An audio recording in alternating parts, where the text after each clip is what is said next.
Okay, so we're off to chapter 13, which is gases. Last time we went back and we kind of talked a little bit more in detail about double displacement reactions, which covered both precipitation reactions, where we looked at solubility rules, and also acid-base reactions, where again, it's really a double displacement reaction that will produce water. We looked at molecular equations, total ionic equations, and net ionic equations.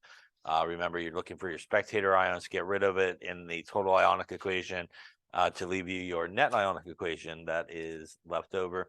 Any questions on any of that we talked about last time? Okay, then we are off to gases here, which should be chapter 13. So let's talk about substances that exist as gases under sort of normal conditions. So when we talk about normal conditions, that refers to 1 atmosphere, which is what an ATM represents, and that's a unit of pressure. And usually sort of like room temperature-ish, which is 25 degrees Celsius.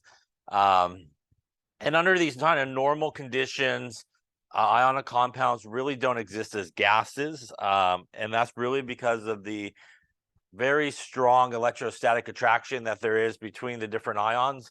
As we've talked about, I think a couple of times, that's really kind of like one of the strongest sort of attractive forces you could have is that positive and negative attraction between ions. So because it's held together so tightly under normal sort of everyday temperatures and pressures, we typically don't find ionic compounds as gases like sodium chloride or anything like that. And in fact, to overcome that, you would need an incredible amount of sort of energy to do so. And what typically happens if you try to do that is you could heat the heck out of it, and pretty much it'll start to melt before it will go into the gas phase. So it'll just start kind of melting along the way. Now, different than ionic compounds, which are metals and nonmetals held together by those really strong electrostatic attraction, molecular compounds, which are guys that are held together by covalently bonding, are a little bit different. There are certain covalent or molecular compounds that are gases at sort of normal conditions, like carbon monoxide, carbon dioxide, hydrogen chloride, ammonia, and that's methane there at the end. But a lot of them are still liquids and solids at room temperature. The major difference between, say, a molecular compound and an ionic compound in terms of gases is it's obviously, in a lot of cases, a lot easier to convert a molecular compound into a gas than it is to try to convert an ionic compound into a gas. So the most common example that you're probably familiar with is water. And when we look at water, water is polar, where the hydrogen is more positive, the oxygen is more negative. And water is held together with another, for example, water molecule by opposites sort of attract as well. So the positive hydrogen of one is attracted to the negatively charged oxygen of the other water.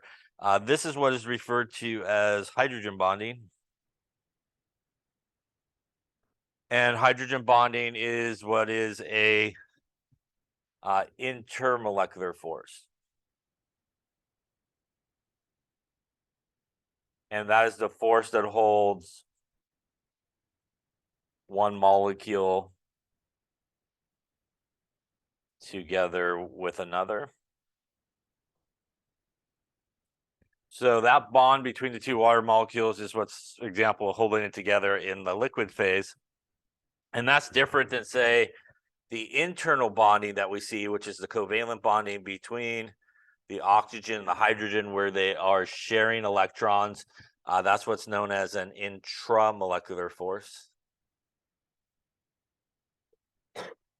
which is our covalent bonding, and kind of very much like our electrostatic attraction that we have with an ionic compound.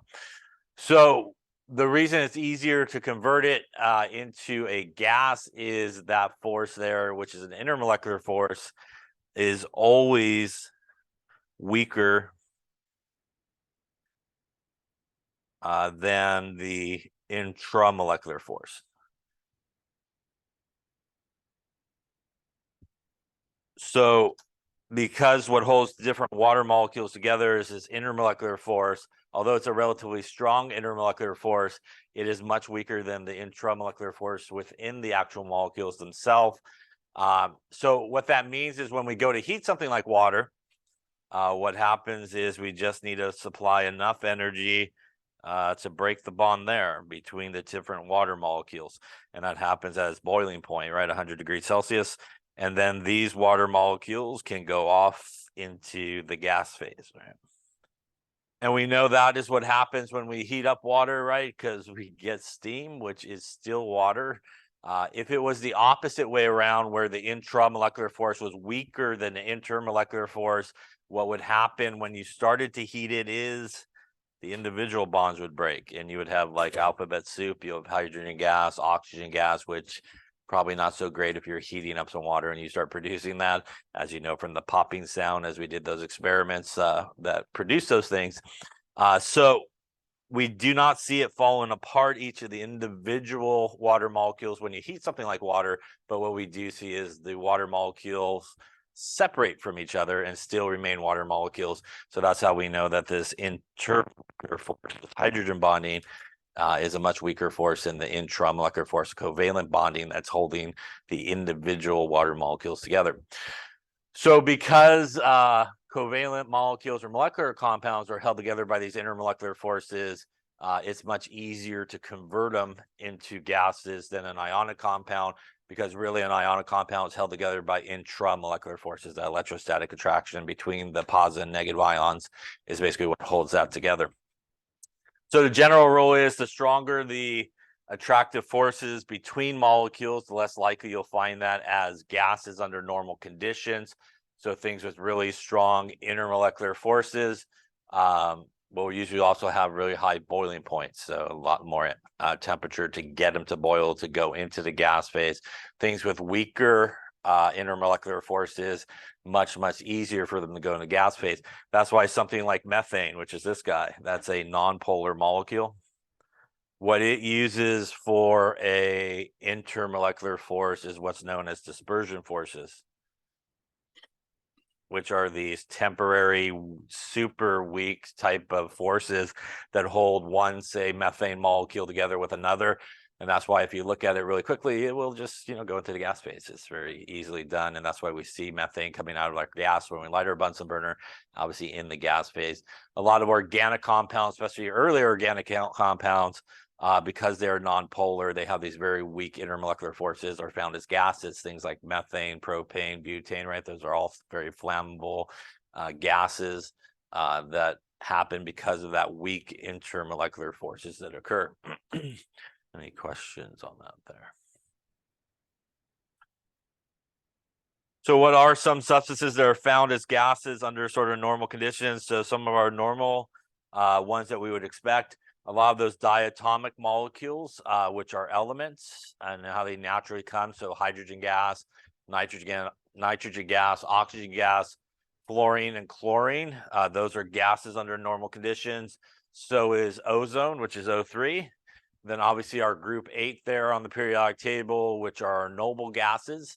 Our noble gases are referred to as being monoatomic, which means they come as ones, basically. Yeah, so just one atom of each of those. So our helium, our neon, krypton, xenon, all of our ons there in group 8. And here's just a representation of that. Again, we have our hydrogen, and then pretty much everybody towards the right there, the periodic table, will be gases as to how they normally come. Again, some of them will be diatomic, especially that hydrogen, nitrogen, oxygen, fluorine, and chlorine. And then obviously our monatomic noble gases. So it's a good idea to talk about the difference between a gas and a vapor. And there is a difference between those two words. A gas is a substance that under normal conditions will be in the gas phase. So you typically will find it in the gas phase under normal conditions. A vapor, on the other hand, is a substance that is normally not in the gas phase, but can be converted into the gas phase from either a liquid or a solid.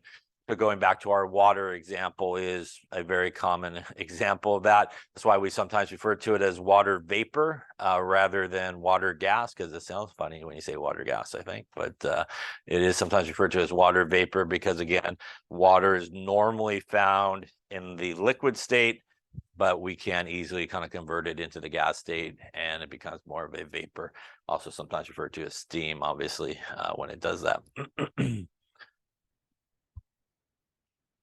So when we talk about pressure of gases, which is one of the most common sort of properties that we associate with gases, and as we'll talk about, the pressure is really associated with, as the gas molecules are flying around, the number of collisions that occur, more collisions, more pressure, basically less collisions, less pressure that we see with the gas molecules. So obviously air, as you might know, is actually 78% nitrogen. Oxygen is the next major sort of component, and then a variety of other things depending on what air you're breathing, I suppose, and where you're standing as you're breathing that air. Do you measure pressure? And again, it is a result of really those sort of collisions that we see between the gas molecules. A lot of times what we look at in sort of an ideal situation, as we'll talk about, is, again, sort of the collisions of those gas molecules with the container they're in. So as they're banging around sort of in the container that they're flying around in, as obviously we're talking about the gas phase where everybody has broken apart from one another, so they're flying around the container they're in, they're filling it uniformly, and as they are flying around, obviously there's a number of collisions that occur, which is directly related to the pressure that we associate with it. So how do we measure a pressure? I guess, how do we measure pressure? We measure pressure with a device that's known as a barometer, and a barometer was invented by a guy named Torr. Classic barometers, which they no longer have at schools like this because they've taken it out, but classic barometers had mercury in it, and in a pool, mercury was like a glass tube, and basically you would take a reading of mercury. Mercury is one of those actual substances that the meniscus actually goes the other way. It goes upwards rather than downward. It's kind of unusual in that sense, and that's because the attractive forces between mercury and itself is stronger than the attractive forces between mercury and like the glass container it's in. And that's different than, say, water, which actually curves you like that way. And that's because, again, the attractive forces between water and the glass container is actually more than water itself. So what happens in a traditional barometer is the atmospheric pressure pushes down on it, the mercury starts to rise into the barometer. So there's many different units of pressure. These are probably the three common units that you'll come across the most, and that is an ATM, which is an atmosphere. A torr, which I'm assuming is named after the guy that invented the barometer, seems logical, is equal to 1 mmHg. mmHg is a millimeter of mercury, and it is that unit because on a barometer there's usually like a ruler where you could actually measure it like you're reading a ruler, and inches or centimeters are millimeters of mercury. So that's what that unit refers to, is a classic barometer where you basically take the reading usually in millimeters of mercury. 1 torr is equal to 1 millimeter of mercury, so it's basically a 1-to-1 conversion, which means if you need to do that conversion, just change the units, so the number will basically be the same. It's, again, a 1-to-1. The relationship between atmospheres and millimeters of mercury and torr is 1 atmosphere is 760 millimeters of mercury and 760 torr, and clearly you need to know these guys, right? So make sure that you know them. That means if we have atmospheres and we want millimeters of mercury or torr, we're going to multiply by 760 our millimeters of mercury. And if we have millimeters of mercury or torr and we want atmospheres, we're going to divide by the 760 to get us to atmospheres in this case. There are many other sort of units of pressure, pascals, kilopascals. There's pascals, kilopascals. There's also bar. A bar is a unit of pressure. It's basically 1 atmosphere is like 1.01 bar. They're almost close to each other. It's another very common one. PSI, pounds per square inch, right? So that's another sort of pressure unit. But I would say in chemistry, those are probably your big 3 units there: atmospheres, millimeters of mercury, and torr. It's very common, those 3. So here's a much nicer picture of a barometer. And again, classically, we have mercury, and we do see, again, that sort of opposite meniscus kind of curving upwards. We will see in our lab, we don't really have mercury barometers anymore. As I said, they've taken out. So they have more like an alcohol sort of barometers hanging out there by the oven and that sink that's over there. We also will have a digital one, I think, today that's to take barometer reading. As I mentioned before, here's a couple other units. We have 1 atmosphere is equal to 101,000 pascals, or 101.3 kilopascals. There's our 14.7 psi is equal to 1 atmosphere. And again, 1.01 bar is equal to 1 atmosphere. So I would say for us, you probably won't run into too much of the bar, the psi, maybe a little bit of the psi. I don't know, occasionally books like to put them in, but pascals occasionally, but not too much. Again, those other ones definitely the big 3 that you definitely should know.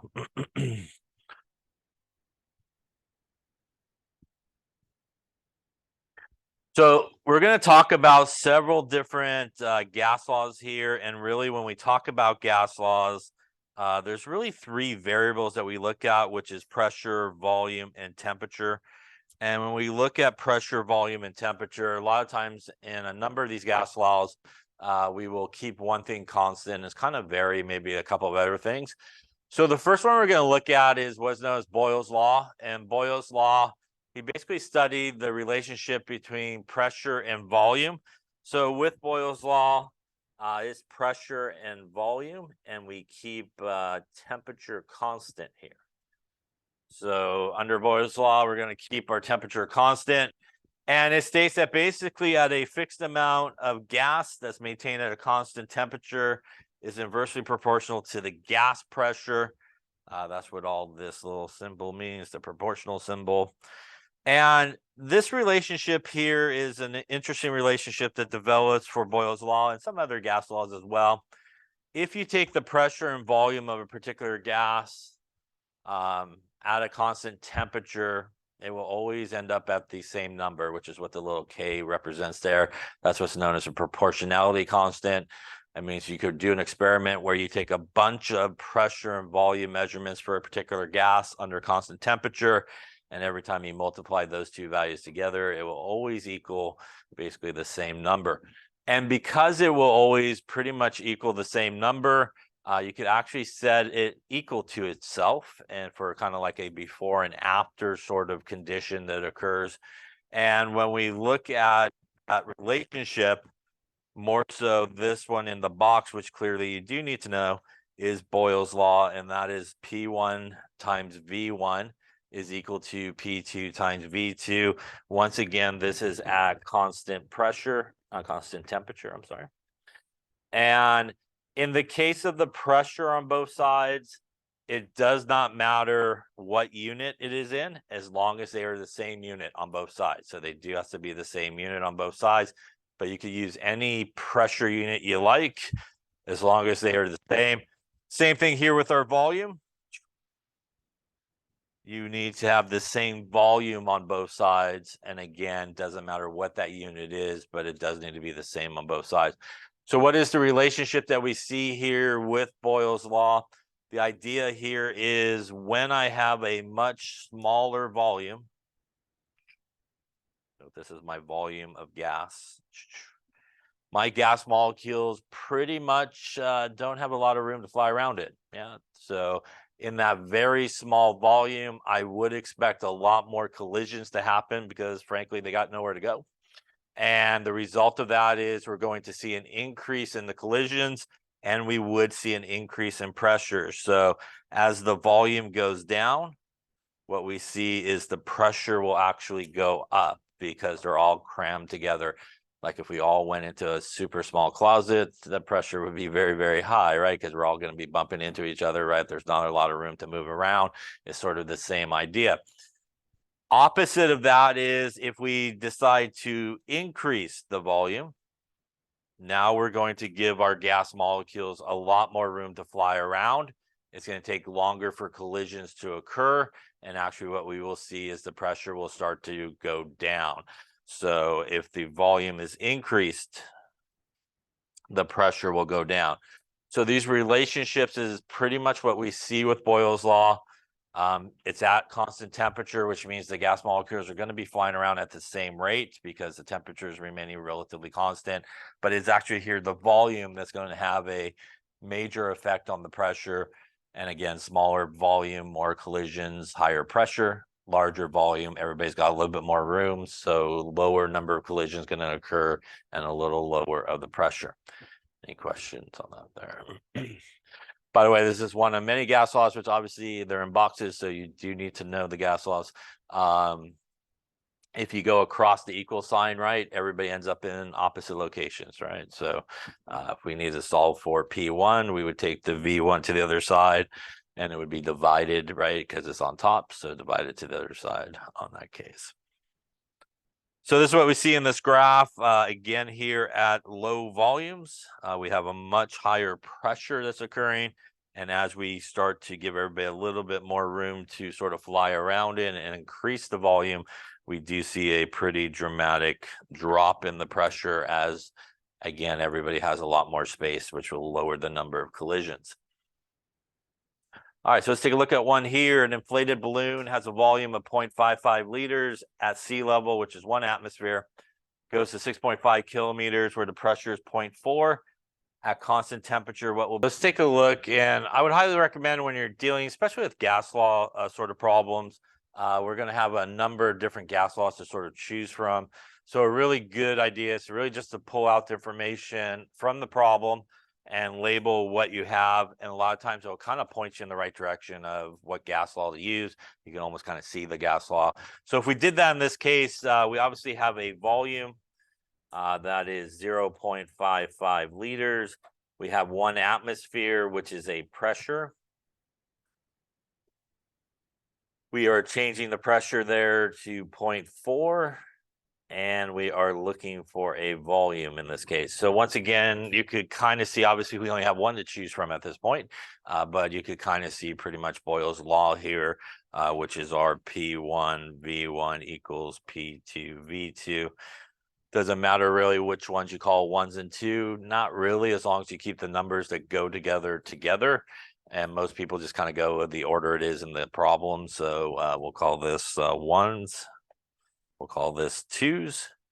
The only thing we have to check in this case is our pressure units, and they are the same unit, so that's okay. Our volumes here is in liters, which just means when we solve for the answer, it will be in liters as well, so that's okay. So we're going to take our P1 V1 equals P2 V2. Here we want to solve for V2. So we basically want to divide that to the other side, which means it will end up in the opposite location. So it's up on top on the right. It will end up on the bottom there on the left when we divide it over to the other side. And in this case, we now want to make sure we put in our numbers correctly here. And that's going to give us P1, which is 1 atmosphere, V1, which is 0.55 liters, and our P2, which is 0.4 atmospheres. Our atmospheres will cancel. That's going to leave us as liters as our unit, as we talked about previously. And that's going to give us 0.55 divided by 0.4.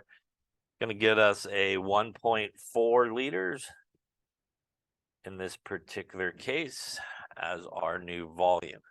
First off, any questions on the calculation here? Now we could also, again, sort of verify that it sort of makes sense, perhaps our answer. What we see here in terms of the pressure is it started at 1 atmosphere. It ended at 0.4, which means in this case, the pressure went down. which means we should see the opposite move there for the volume. The volume started at 0.55 and it went up to 1.4. So again, it does make sense, you know, based on what we should see with Boyles Law. It moved in the correct direction. And that's a good idea sometimes on some of these problems to just check that, because it's very common people invert numbers, you know, and they kind of do the V1 for the V2 and the P1 for the P2. So it's very common people will kind of put the wrong ones in the wrong spot. So you'll hopefully maybe be able to catch something like, oh, that doesn't make sense. Any questions on that there? All right, so that is Boyles Law, which is our pressure volume relationship. The next type of relationship we're going to talk about is one more example before we talk about another relation. No, that's the same one or not. We're going to talk about Charles and Guy Lussac's law here. And Charles and Guy Lussac's law dealt with more volume and temperature relationship, and also pressure and temperature relationship.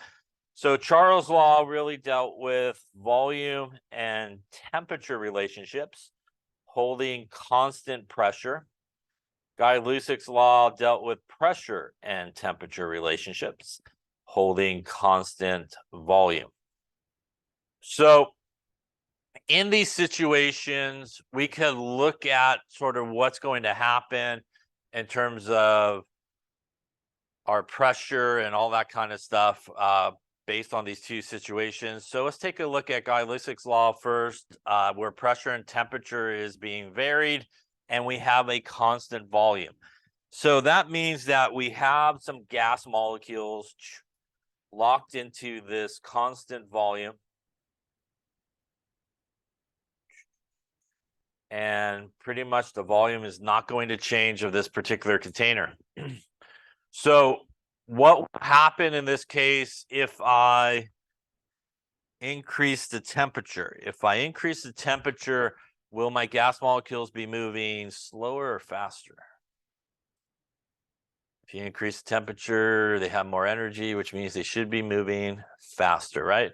The old saying, light a match under somebody, right? They start moving, right? So they start moving a lot faster. So as we increase the temperature, the gas molecules should start to fly around a lot faster, which means they're going to be whizzing through here a lot faster, right? And that means we're going to see a lot more collisions that's going to happen.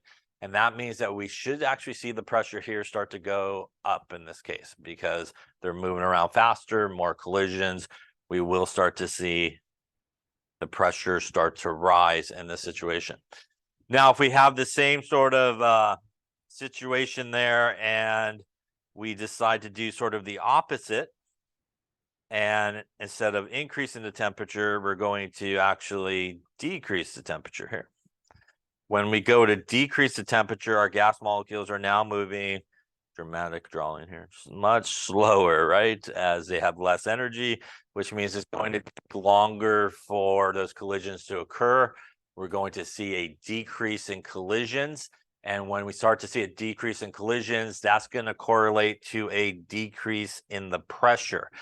So in the Guy Lussac sort of situation, where we have this constant volume, because the volume is constant, as the temperature is increased, everybody has more energy, going to be flying around faster, more collisions, more pressure, and vice versa. As we lower the temperature, it's like removing energy, so it's going to slow everybody down. The gas molecules are not going to fly as fast. We're going to see a decrease in the number of collisions, and thus we will see the pressure start to decrease.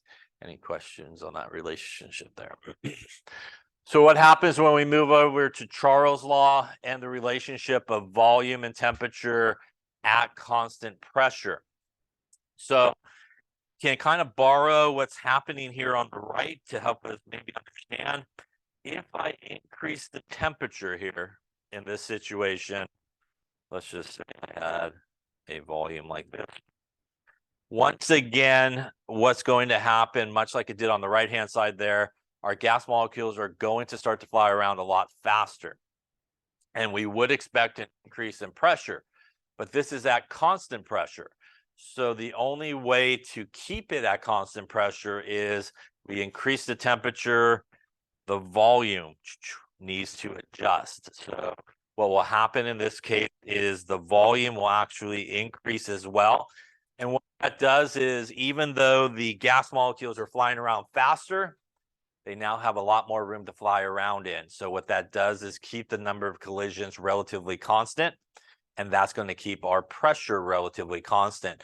So in the case of Charles' law here, it's actually the volume that's going to adjust to allow that mixture to remain at a constant pressure situation. Gives everybody, again, a lot more room to fly around in. Also, if we do kind of the same thing, if we drop the temperature down, just like we saw on the right, everybody's going to be flying around slower, which means if the volume did not change, we would start to see our pressure come down like we do on the right-hand side there. But what happens in that situation is, if we have a volume and we lower the temperature, we're actually going to lower the volume as well. So the volume will come down as well. The result of that is, even though our gas molecules are flying around slower, they're now squished together, which means even though they're moving slower, we're going to be able to keep the same rate of collisions occurring. And because we're able to keep the same rate of collisions, because we squished everybody together, they don't have as far to go to start hitting things, we will have the pressure remain constant.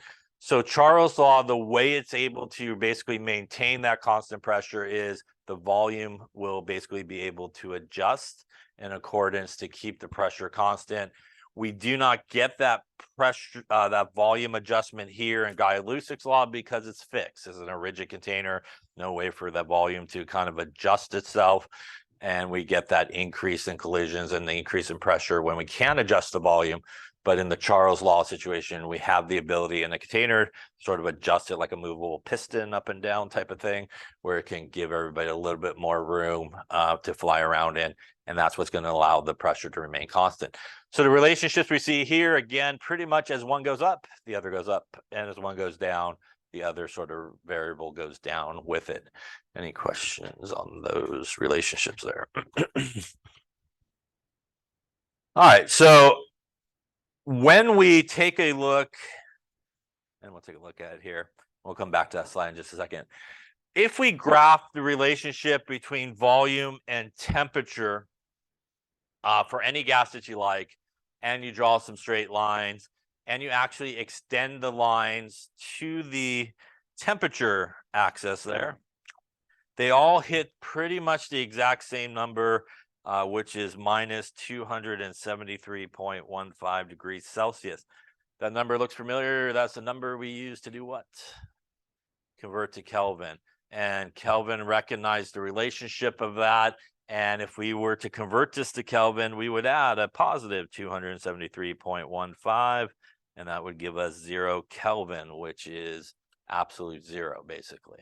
So you can thank Kelvin, I suppose, but basically the take-home message is pretty much if you are doing anything that involves a gas law and you need temperature, it needs to be in Kelvin. So the gas law, whenever there's temperature involved, needs to be in Kelvin. Again, that's that plus 273 is the number, right, to convert to Kelvin. You could leave the 0.15 off if you want. You don't have to, like we've done previously. But you do have to convert it to Kelvin in Charles' law, bless you, and Lusac's law, and pretty much any gas laws. And I say this as well because sometimes people will come across problems, especially in books. I like to do this, is they'll give you the temperatures in Celsius and they'll ask for the answer in Celsius. And people go, well, everybody's in Celsius, I could just put it into the gas law.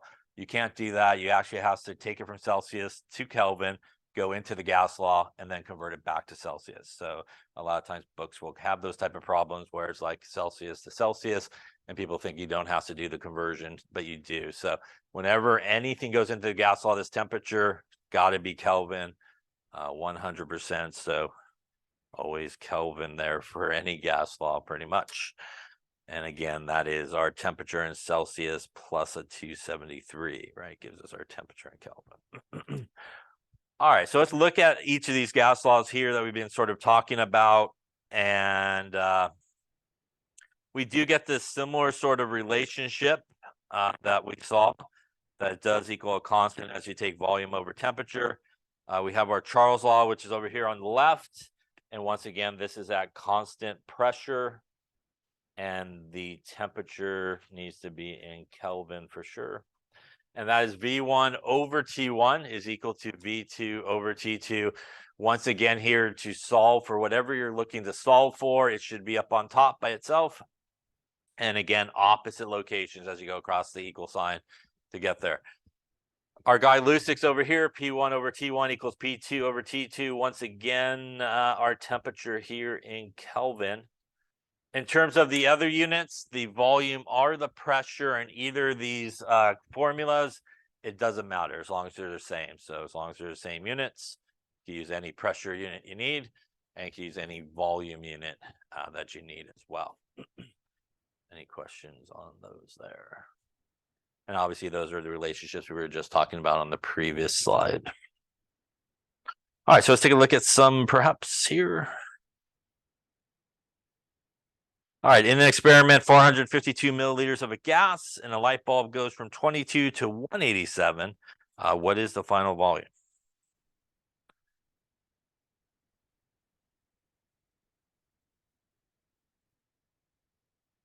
Okay, let's take a look. Once again, in this case, we do have a few gas laws to choose from. P1 V1 equals P2 V2 is just Boyles Law. We have Charles' Law. We also have a guy Lussac's Law here. So we got a number of gas laws to choose from. So once again, if we just pull out the information, we have a volume that is 452 milliliters. We have a temperature of 22 degrees Celsius, goes to another temperature of 187, and we are looking for a volume. So clearly there's no pressures involved. And you could kind of see again, Charles' Law would be probably the best choice here. Once again, you could call whichever ones you like. Ones, we're going to go with ones here and twos here. Again, as long as the numbers stay together. We know that our temperature does need to be converted to Kelvin, so we need to add 273 to each of those. So we're going to do a 273 on that guy. Going to give us a 295 Kelvin. We'll do a 273 over here, which will get us 460 Kelvin in this case. At this point, we will go with our V1 over T1 equals V2 over T2. Here we are looking to solve for this. Once again, the quick way is just opposite locations. So it's on the bottom, it's going to end up on the top on the other side. And that's because we're multiplying it, right, to both sides. So it will end up over there up on top. So if you just want to go quickly and do it, just go opposite of where it's sitting on the other side. And that will give us basically V1 T2 over T1 is equal to V2. Here we do want to put the right numbers in the right spots. So we got 452 milliliters. We got our temperature here, which is 460. And we got our divided by our first temperature there, which is 295 Kelvin. Once again, here our Kelvins are going to cancel in this case. We're going to go 452 times 460 divided by a 295. Going to get us maybe like a 705 milliliters in this case. Any questions on that there? Now, if we take a look at what's happening here, our temperature in this case went up. And that means that we should expect our volume to follow. And it did. It went from 452 to like 705-ish there. And it did increase in this case. Any questions on that one there? So again, it's a good idea to keep those things in your head just to check that you didn't maybe invert a number or something like that. Just to make sure things are moving in the correct direction. It's a good idea to take a look at it. All right. That's, I think, the same one. Yeah. All right, let's talk about the next gas law, which is our good friend Avogadro. He had a number, but he wanted a gas law for real. All right, so he did have a gas law. And when we think about Avogadro's number, that we think about is moles. Yeah, so that is what we think about. And in gas laws, moles is equal to N. So N is basically the sort of symbol for moles. And the relationship here for Avogadro's law is actually at constant pressure and temperature. So two things are being held constant here, pressure and temperature. We get V1 over N1 is equal to V2 over N2. Once again, the N's here are moles and the V's are volumes. And again, you can use any unit you like for the volumes as long as they are the same on both sides. The bottom there obviously needs to be in moles. So it may require you to go grams to moles using the molar mass, right? So common ways that we can get to moles is to take grams to moles using the molar mass, right? From the periodic table to do that. So that is a common conversion we use a lot also in gas laws, is taking grams to moles using the molar mass and converting to moles. So clearly with Avogadro's law, the relationship is kind of as the number of moles sort of increase proportionally, so there's the volume of the gas, so they're sort of equal to each other in that sense. As one kind of goes up, so does the other. You obviously can plug and chug into Avogadro's law here like any other gas law and solve for anything that's there. I do want to actually talk about a kind of relationship that occurs in a Avogadro's law situation. And as you can see here, as the volume, one volume, we have 1 mole, 2 moles, we have 2 volumes, 3 volumes, we have 3 moles. So sort of as the moles kind of go, so there's the volume here, they're almost equivalent under these conditions. I want to talk about how we could apply sort of Avogadro's law to a stoichiometry situation, which can help you in certain cases shortcut using another gas law.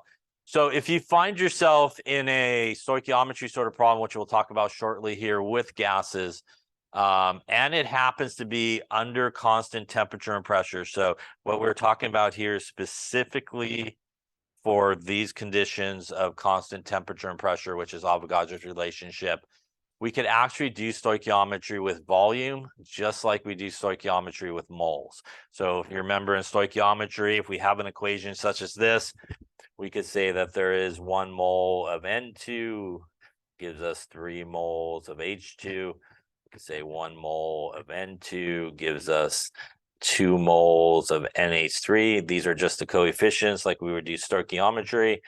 3 moles of H2 gives us 2 moles of NH3.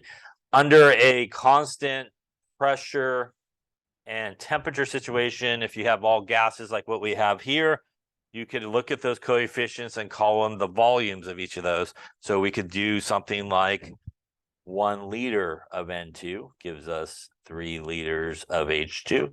And again, it's really just the same coefficient, but using volume instead of moles. We could do 1 liter of N2 gives us 2 liters of NH3. And we could do 3 liters of H2 gives us 2 liters of NH3. So because this is all gases, because this is constant temperature and pressure, sort of Avogadro's relationship here, we could actually do stoichiometry doing volume rather than moles. Where that's sort of helpful is it will allow you not to have to use something like we'll talk about later on, like the ideal gas law in a problem. So if we said we started with 6 liters of H2 and we wanted to know how many liters of NH3 we would produce, we could actually just do a very simple stoichiometry problem using the coefficients as liters. We could go 6 liters of H2 and we would use our H2 to NH3 relationship, which is right here from the equation, just like we would do our mole to mole relationship. And we would do 3 liters of H2 on the bottom, 2 liters of NH3 up on top. And again, that is pretty much equivalent to doing that mole to mole sort of deal.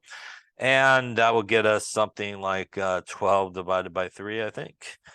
And we would produce something like 4 liters of NH3. So although this is technically a gas stoichiometry type problem, you don't necessarily have to go through a gas law to sort of get to the answer. If you're looking for a volume, you have a volume given to you, and it's specifically under constant temperature and pressure conditions. Any questions on that? So very similar to stoichiometry, and that's sort of Avogadro's relationship. The moles and the volume are sort of equivalent to each other. Any questions on that there? Okay. So putting together all of our gas laws that we just talked about, We have our Boyles Law, our Charles Law, our Guy Lussac's Law, our Avogadro's Law. We kind of put them all together here. We get the granddaddy of them all there, which is the ideal gas law. And the ideal gas law is PV equals nRT. And it describes an ideal gas. So what is an ideal gas? There's a couple of things, as we'll talk about towards the end here, that make something an ideal gas. But under normal conditions of pressures and temperatures, we assume usually ideal conditions with gases. And that basically means two major things that make something an ideal gas. Pretty much, if it's an ideal gas, the volume of the gas itself is not important. It's considered zero. We look more at the volume of the container it's in. So a lot of problems that you'll read will talk more about, hey, you have a gas molecule in this container that has this volume, rather than the gas molecule itself has this specific volume. So in an ideal situation, we assume because the gas molecules are flying around in that container, it will fill the container uniformly. The container it's in is the volume of gas that we have, so not the actual gas molecule itself. The other thing that makes something an ideal gas is there is no interaction with other gases. And what I mean by that is there's no kind of attraction forces or repulsion forces between different gas molecules. So in an ideal situation, which is mostly what we assume in this class, later on you'll take 1A, you'll talk about real gases where you don't maybe assume that. But under sort of ideal situations, we assume that you can have a bunch of gases in the same container together, and they're pretty much not going to interact with one another. So we assume that they're just kind of like almost in there by themselves, and you can kind of treat them like they're in there by themselves. There'll be no interaction between different gas molecules.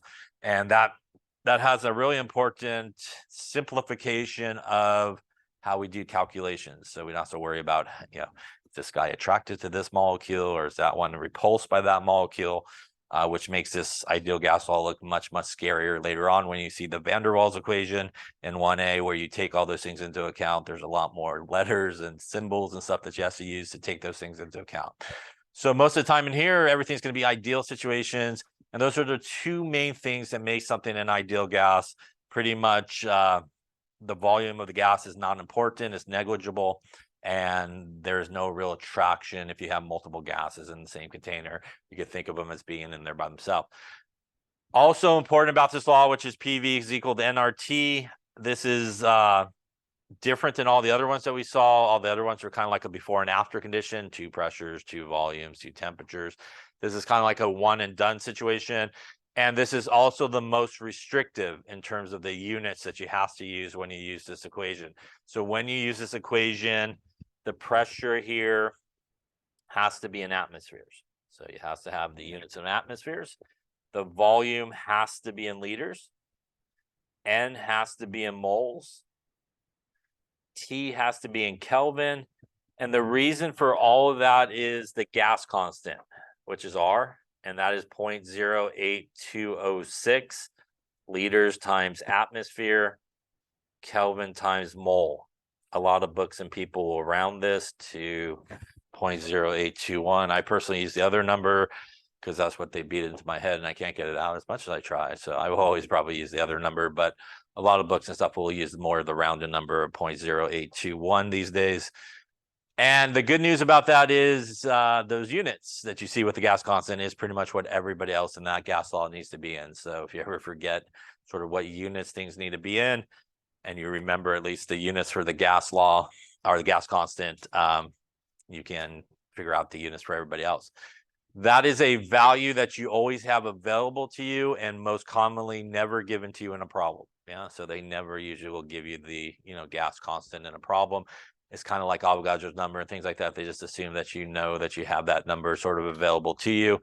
So you should always think about it in the back of your head. Okay, well, I'm missing two things, but I'm missing R, but that's something that, you should always have. Clearly, you need to know the value of R. Yes, so make sure that you know the value of R, and obviously you need to know the gas law as well. So let's talk about a couple other things with the ideal gas law and a couple other conditions which are important. We'll start with the STP and we'll come back to the top there. STP stands for standard temperature and pressure. So in a problem where they say, hey, what is the volume at STP? They actually are giving you a temperature value and a pressure value. The temperature value is 273 Kelvin. The pressure value is 1 atmosphere. So STP is those two conditions. If it is not those two conditions together, it is not STP conditions. So it has to be exactly those numbers there. And if you happen to be at STP conditions, there is a relationship, which is this top one here. That is a helpful relationship that can allow you in certain cases not to have to use the ideal gas law. So this is a way maybe you could bypass it, but you do have to be at STP conditions for this to work. You can take 1 mole of any gas will equal 22.414 liters. So again, really important. The only time you should ever attempt to use that conversion is if you're at STP conditions. So if you're not at STP conditions, if the temperature is not 273 and 1 atmosphere for the pressure, you should leave that on the sideline. Yes, don't use it, and they should only use it. The good news is you can always use the ideal gas law for any conditions, STP conditions, non-STP conditions. If you are at STP conditions for the ideal gas law, you just put 1 atmosphere for the pressure and 273 for the temperature. So you could use the ideal gas law for any conditions. So I would recommend that if you're unsure or you feel like maybe you're going to screw it up, just forget about that conversion and just put everything into the ideal gas law, and it will always work out no matter what the conditions are. So you could always just go into the ideal gas law in that case. That is actually how we get the gas constant. If you solve the gas constant, the ideal gas law for R and put everything in under STP conditions, that's our 1 mole, 22.414 liters, and 1 mole. That is basically how we get to our gas constant. So I guess also if you can't remember the gas constant, but can remember the 22.414, you can throw it into the ideal gas law and figure out the gas constant in case, some chance you don't remember it. Any questions on that there? All right, so let's take a lucky look here, I think. Good luck. All right, so let's give this one a go. Calculate the pressure in atmospheres exerted by 1.82 moles of a gas that has a volume of 5.43 liters and 69.5. Okay, let's take a look. So once again, if we pull out the information, we're looking for a pressure. We have moles, which is N. We have a volume, which is 5.43. And we have a temperature that's 69.5 degrees Celsius. So you could probably see the ideal gas law looks like obviously the only one that's good, as we have no 2 pressures, no 2 volumes, no 2 temperatures. So none of those other ones are going to work really well. Again, a reminder that you always have R available to you, which is R 0.08206 liters atmosphere Kelvin mole. We just want to check units. So we're in moles is good. We're in liters, which is good. We do have to convert this to Kelvin. So we want to add a 273 to it, giving us 342.5. Now we have our PV is equal to nRT. Once again, we're going to move this to the other side. It's going to end up on the bottom since it's on top because we're dividing basically. And that's going to give us P is equal to nRT over V. Putting in our values here, we have 1.82 moles. We have our R.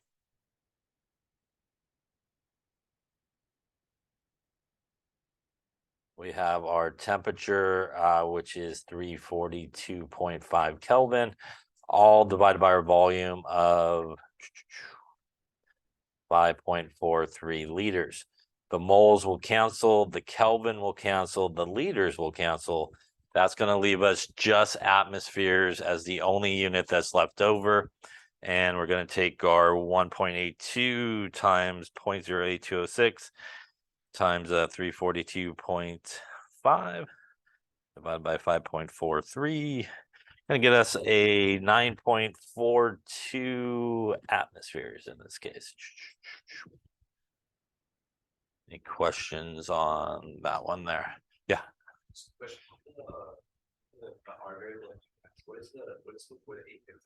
It's liters, yeah. It shows liters times atmosphere divided by Kelvin times mole. So that gas constant has all four of those units in it, yeah. Which is again why everybody else has to be in those specific units when you use the ideal gas law. Other questions? Again, a couple of variations here, as I mentioned before, very commonly grams to moles using the molar map.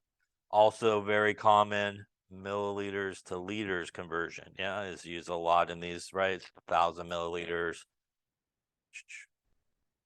is 1 liter. So that conversion is used a lot to go from milliliters to liters, and grams to moles using the molar mass. Any questions on that one there? All right, let's take a look at another one then.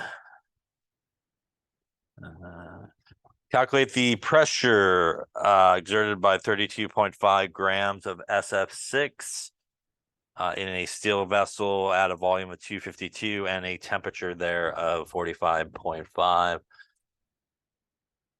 So sulfur is 3207. It is fluorine, right? Fluorine there. Yeah, fluorine's about 19, I think. Hope. See some type of number up there next to fluorine. So once again, we're going to pull out the information. We are looking for a pressure. In this case, we actually have the grams here of it, which is 32.5. We have a volume that's 252, and we have a temperature that's 45.5.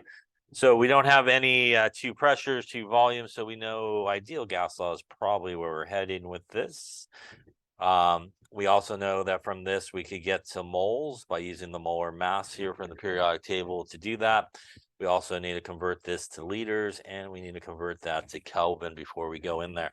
So we'll start with the 32.5 grams of SF6 using the molar mass from the periodic table. That's 3207 plus 6 times 19, going to give us 146.1 grams per mole of SF6.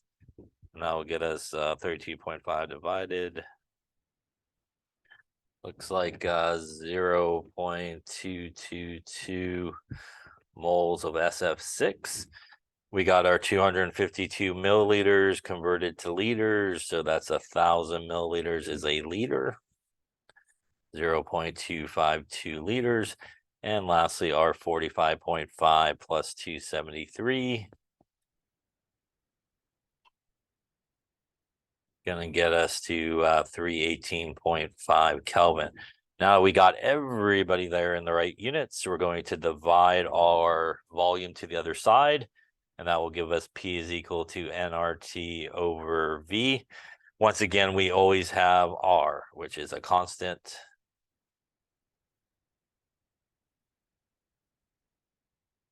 So putting in our units here, our values, 0.22 moles, our 0.08206 liters atmosphere Kelvin mole, our 318.5 Kelvin, all divided by our volume of 0.252 liters.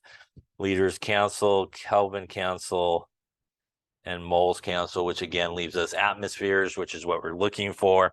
So 0.222 times 0.08206 times a 318.5 divided by 0.252. Going to get us something like 23, looks like, atmospheres in this case. Any question on any of those steps there? So these are very common conversions that you come across a lot when you're using the ideal gas law. Again, grams to moles, volume from milliliters to liters, and obviously temperature, like any other gas law, to Kelvin. Any questions on the ideal gas law here?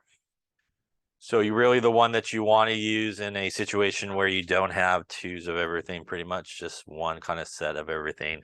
That's definitely what you want to use. All right, so we don't have enough gas laws, so let's take a look at another one, right? Add it to our list. So we're going to look at one here where we're going to look at the changes in pressure, volume, and temperature. So if we actually take the ideal gas law and solve it for R, which is a constant, we could actually set both of these guys equal to each other. And in most cases, if you don't like pop open the container, you usually won't lose too many gas molecules. So the moles usually remain relatively constant in a gas problem. So this reduces down to what is sometimes referred to as the combined gas law. And the combined gas law is what we see on the bottom there. And that is P1V1 over T1 equals P2V2 over T2. And I would say in this case, like any other gas law, we need Kelvin there for our temperatures. Our pressures can be any unit you like, and our volumes can be any unit you like, again, as long as they're the same on both sides. I would say this is the one that gives most people difficulty rearranging. So once again, just opposites as you move across the equal sign. That's where the thing should end up. This is a great gas law because if you want to invest your time and not worry about having to learn all the other gas laws that we just previously seen, I would invest your time in learning this gas law. And more specifically, you could learn either this version of it or this version of it, whichever one you like. And I'll tell you why that is here in a second. So if you learn that kind of longer version with the moles in it, which is P1V1 N1 T1 equals P2V2 N2 T2. All you have to do is go, I'm in a Boyles Law situation. I have no moles given to me, no temperature. Are they held constant? You just scratch it out, and now you have Boyles Law, right? You can use this one.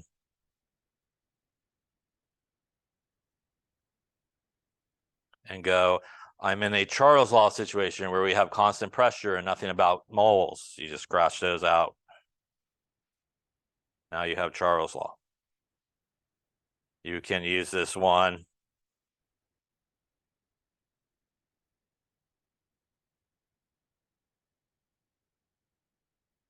And go, I have constant volume and no moles. You can scratch those out, and now you have Guy-Lussac's law. You can use it